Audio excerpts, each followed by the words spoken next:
Alright guys, today I, your beloved Fox Burrito, I'm going to show you how to dominate the entire world in Rise of Nations as a small country. Now for this video I'm using Switzerland. You're free to use whatever you want, of course, but I'm using Switzerland because that's what I usually use. Now first up, what you want to do is build 4 electronics factories, right, in your biggest cities. Once you've done that, just wait a bit until they are about to be finished, and then you go to your policies and you gotta get the Public Service Act, right? That's the second step.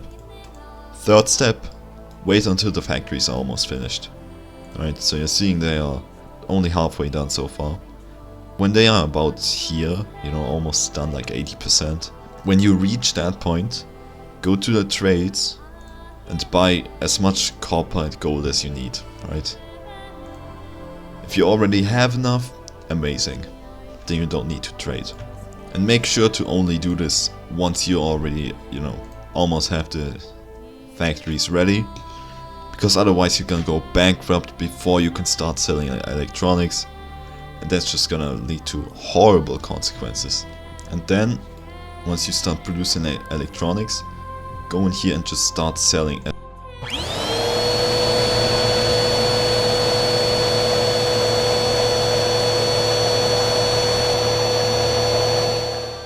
And there we go. I'm selling as much as I can right now. Don't go into a deficit, you know, on the electronics. Just keep it barely enough. So yeah, you can see I have 7 million income right now. A little bit is going towards trade. And once you've done this, go to technology and get as much research stuff as you can, alright?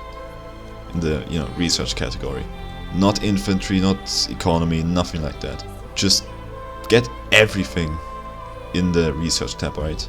From research improvements to quantum computing. It will take a while, yes. But it's the best decision from my experience. And I have some experience. Now what you want to do next, once you've gotten the technology, is to head over to military, then head over to land and get specialization, right? And then you go to then you go to adaptability, and then you can choose any 4 of these. Depending on where your country is located, you can decide. I usually go for mountainous because biomes aren't consistent throughout the world, you know, some places have more arid, some places have more winter, some places have more jungle. But almost every country has mountains, so that's usually what I go for. And you can only choose one of these, so choose wisely. And then finally get advanced training.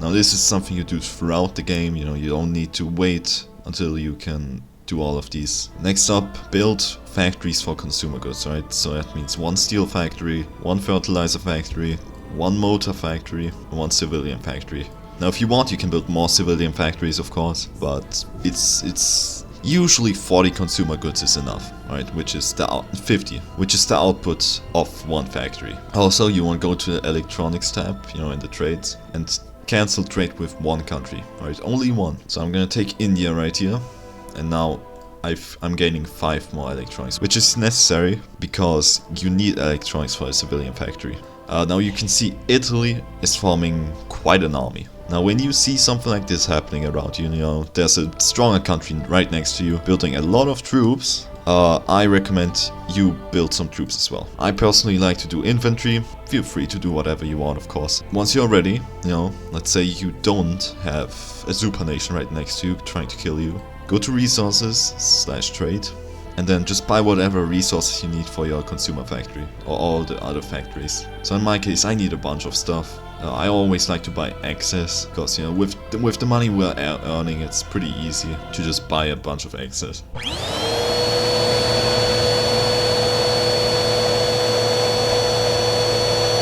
Then let's see, we should start producing consumer goods any second now. Also, all your troops, whatever they are, train them. Train them as much as possible. And also specialize them for whatever you need. It's such a huge advantage. There have been times where I fought against infantry units with like 700,000 units, right? And I beat them with 20k units. All because they had maximum training and maximum research. It makes a huge difference in war. So now the gameplay slows down a bit, we have the resources ready, consumer goods, and now just sell them if you can. Not all of them, sell like 50, 40. Now what I like to do is go to economic laws, max out military, max out government, and max out research. And then for the other 4 things you can see right here, I like to do like about this much, you know, the third step, because they aren't necessary stuff, but they do help. So next up, I like to get the Advanced Research Bureau, because it helps a lot with research. Here you can see my infantry still being trained. Now if you have the lucky chance of a country in Europe, you know, that you're bordering not being a player, and it's like a powerful country or a country you need, I highly recommend you invade it. Like in my case, Austria isn't a player, so my current plan is to invade Austria. Now I really don't recommend that you attack any countries with allies, because it's gonna be quite troublesome. Also remember, this is a guide for small nations, not micronations. Micronations will have to go at this a little differently. If you want, comment down below and I'll make a tutorial on that as well. Justification against Liechtenstein is ready, and the one against Austria is also almost ready. Now you can see I'm quite in a lucky spot right now. Germany got fucked over, so they're probably not gonna invade Austria. And Italy is kinda busy with the Balkans. France is too far away from Austria to care. Poland might want it. Ooh. So Ukraine does want an alliance. But at the same time, Russia is right here with a bunch of units. So it might be dangerous. I think I won't do it. Right, it's time for war.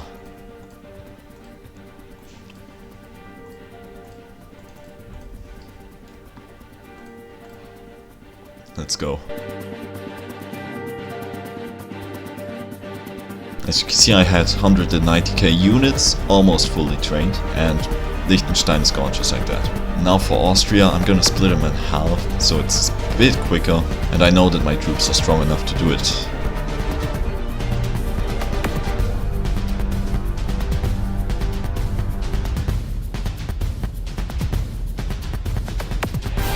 And Austria has collapsed. Great. Now I won't take Slovenia, because chances are Italy is gonna come back for that. We've got some more units ready, so I'm gonna spawn them real quick, as much as possible again. And then I'm heading for one of the largest steps in all of this. One of the most important ones, honestly. Once you're done in Europe, right, or wherever you are, you know, in Asia, in Africa, wherever, head for this coast right here. It's rarely ever invaded, so it's a great place to take, because there's a bunch of resources that you need. Now, if you have the lucky position of South Africa not being a player, go for South Africa instead. It has everything these countries have, plus more. And since I'm lucky right now, there's no player in South Africa, I'm gonna invade that instead.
South Africa is finally over. As you can see, we have basically everything we need.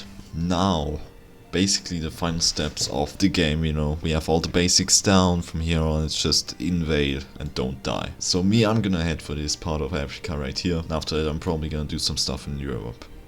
Now, one thing I want you to pay attention to is to not pick fights with the wrong people, right? Because if you're not ready to have a naval, aerial, and land-based war against 4 people, which are all superpowers, like top 10 in the game. If you're not ready to fight like that, then don't pick fights with the wrong people, alright? Be very careful, otherwise you end up like this. St. Petersburg. Please, bro, please. So yeah, I hope you heed my warning, and that's basically it for the video. From here on out, keep invading, keep fighting, conquer the world, alright? Show everybody who's the strongest nation. So yeah, hope you had fun watching this episode. Yeah, hope you learned something maybe. And I'll see you guys next time. Have a nice day.